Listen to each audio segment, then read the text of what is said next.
So hello guys, সবাই কেমন আছে? আশা করছি সবাই ভালোই আছে। তো এখন আছি আমি কোথায় জানো? এখন আছি ঘোষবাড়িতে। এটা হচ্ছে আমার বৌদি আবার হাই করে দিল। তা ঘোষবাড়ি বললাম না, ঘোষবাড়িতে আছি। তো ঘোষবাড়ির ভিতরে ফোয়ারা দেখতে দেখতে ভিতরের দিকে যাচ্ছিলাম, আর তোমাদেরকে বললাম তো যে আমি আছি ঘোষবাড়িতে।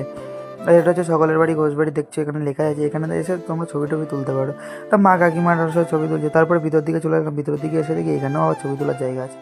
আর তোমরা এখানেও ছবি তুলতে পারো, কোনো ব্যাপার না, সবাই এখানে ছবি টবি তোলে। তারপরে চলে আসলাম গরিবের হাটে। এখানে যেন অনেক কিছু কম দামে দেয়, জিনিস ভালো, খারাপ না।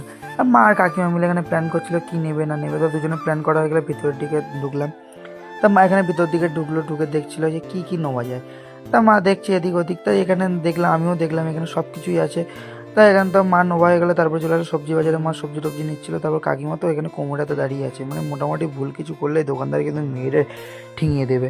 তা আমিও এদিক ওদিক দেখছিলাম, তারপরে আমি একটু ভিডিও শ্যুট নিলাম। তারপরে মা চলে আসলো চালের দোকানে। এখানে চাল ডাল দেখছিলো কেমন কী আছে, এখানে মা কাকিমা বৌদি এরাও দেখছিলো। তা তো আশা করি আমাদের মিনিমাম ভালো লেগেছে, যদি ভালো থাকে লাইক করে দিও।